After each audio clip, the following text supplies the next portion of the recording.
A very warm welcome to Daily Dispatch powered by HSBC. I'm Priya Sheth, and joining me on this very interesting conversation is Manish Chowdhary from Wow Skin Sciences. Thank you, Manish, for joining us today. I want to begin by talking straight about the revenue number. The last time we spoke, the same time last year, you were saying that 2,500 crores is the kind of revenue target that you have by 2023. So tell us a little bit about whether we're on track, what's the status, and how's the year panned out for you?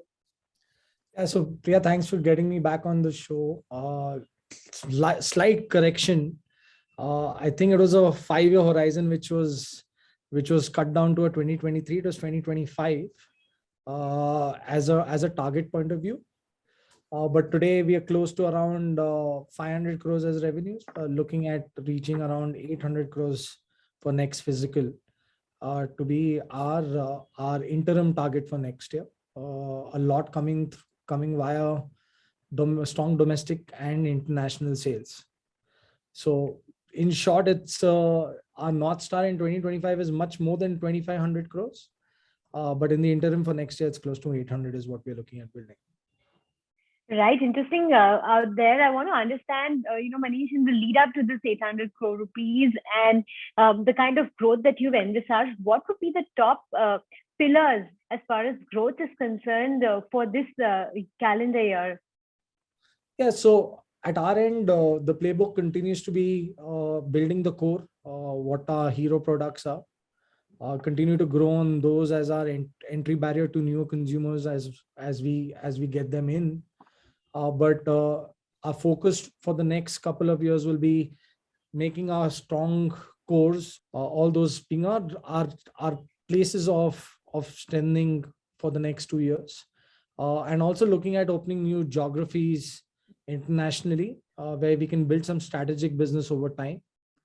But also in this year, in the coming year, we are looking at building some really nice loved brands as consumer propositions. All should be rolling out very soon in the next couple of quarters, which should be really giving us a very good, interesting consumer. I wouldn't like to say purpose, but what consumers are searching for and where we are identifying a good amount of opportunity for us to really be relevant in that category. So in short, looking at building the core stronger and also introducing some really strategic, great, innovative sub-brands in our strategy. Right. When you talk about the kind of growth and traction that you're expecting in the coming year, what do you think this is going to be driven by? Because, when you look at a consumer shopping online, there are so many brands that the consumer comes across, and specifically in the D2C space, you've seen so many launches in the coming year, in the past 1.5, 2 years as well. So tell us a little bit about, what's going to be the differentiating factor out there? What's going to be driving this kind of demand to your products? Yeah, so Priya, great question. I think this couple of years has been a lot of new small age brands obviously coming. It's great to be a consumer in this era. And also it's great for brands like us who are now building some legacy to have some kind of proposition which cuts the clutter also, right? But do remember that brands like us also have a lot of legacy online, a lot of reviews. Does that mean we'll be right on top? No. I think today's consumers want freshness, new ingredients, newer stories. We have that in-house capability of building. But today, knowing you already got so many winners, we are looking at how do you get those winners converting a little bit more. I would say the granularity to reaching out to consumers and being meaningful is a little bit more purposeful at our end. Though we continue to look at these new brands coming on board, it's great for the category. But brands like us who've got a good start, start from where we have, I think it's a lot about building your core.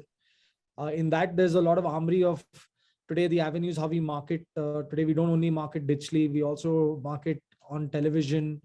We do a lot of BTLs also, which gives us a different war chest than the newer age brands who are also mushrooming along with us, to have a little bit more of an edge from where it is. But if you really ask me deep down, it's all going to be still going back to the core of innovation and giving freshness to the category, which we are looking at taking it to the next level. And you'll see a lot of new innovative propositions which we'll bring at least on Q1 which will also give us a little bit more edge on what we have. Manish, tell us a little bit about what's the launch pipeline looking like for this year? So you're looking at in maximum in the next couple of months, you should be seeing us doing some really getting some cool Gen Z millennial offerings. Cutter breaking is I can just tell you that, and then our I would like to say the innovation circle, our customer journeys. How do you fit it into that? But you'll see some of them will be really loved and clutter breaking as what we bring in. All is under some rapid testing, consumer testing, and a lot more. As we get a little larger as an organization, we have a lot more processes before we bring them out. But just giving you a little feeler point of view, you'll start seeing some really innovative stuff coming in the next couple of months. Which categories would these be in? We are not going to be all over the place venturing into different categories, but we'll be wanting to be a strong player in the health and beauty segment. And I think there's so much to be captured here, and I'm not looking at all, neither myself keeping the eye of the radar as well as my team members. Anything in these two categories, we'll like to really up the ante on innovation and our product creativity for consumers. Right, Manish, I also want to talk a little bit about offline expansion because, now that a lot of D2C brands are also establishing shelf space across the board, setting up experiential centers, centers within malls as well. So tell us a little bit about what your offline strategy is going to be and how you're going to scale it up. So Priya, we are in close to 15,000 stores today. And when I say 15,000 stores, is 15,000 stores are the stores we transact every month with. What you will see happening with cost of acquisitions going really rapidly high online, you will see D2C or digital brands now product, innovate, test online, and then eventual final frontier for all of them will to go offline. But if you really see, is offline is a complete different beast. Do your trial and errors online? You only take your winners offline. It's a channel. If you make mistakes, it's unforgiving. You have to get that right, and we are also in that process. But as an Armory, we have that capability at our end, which is really something which we are excited to build in. Remember one thing: India is a country of 8,000 towns, 6.3 lakh villages. That is something what digital is also doing. But today's how do quality niche brands also become purposeful in those kind of segments is where the journey is really interesting. At our end, it's razor sharp focus on building the top 10 cities where we like to really go all guns blazing, be relevant, and then take it from there to going down to the next tier of cities and states where you look at expansion. But at our end, it's the focus on top 10, building a great team leadership there. And that also helps our house of brand capability of ours to introduce brands, because that's a structure what you're creating today. But if you really ask me, it's a complete different beast. You can't make mistakes there. You have to do things which we do tactical than strategic at times. But it's something which we are very excited. Today, 15% of our revenues comes from that segment. We are looking at getting 40% of that coming. That also gives us a lot more pool on profitability. But at our stage, we are ready to take that. That's one of the most exciting place to be. But remember, 90% of consumers in our segment buys there. 10% buys online. So that's an ocean of opportunity for us to capture. Right. Manish, I also want to talk a little bit about cost efficiencies, because when you look at brands out there, everyone's looking at giving the best cost to the consumer and at the same time being efficient when it comes to overall costs and the structure. What is your strategy on cost efficiencies, and how are you looking at furthering the kind of cost efficiency ratio within the organization? Everything is getting expensive, right? I was just speaking to a couple of folks this morning. Advertising costs have gone double and revenue still remain to be where it was. Supply chain costs have gone up. But I think it's all about, there's a lot of scope for it if you really go really deep into every rupee, right? We are into a premium mass.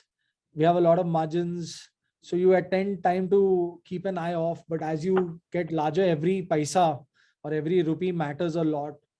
How do you save it? Because every rupee, small savings in a large proportion makes a large difference for you long term. But at our end, where we've seen it, it's really gone out of the roof. But today you have to look at more of redundancy. You have to look at where you can be closest to the customer, cost of holding that stocks in those regions. We are looking at manufacturing across the country than only being in one place today, because that also reduces transportation costs, which is huge.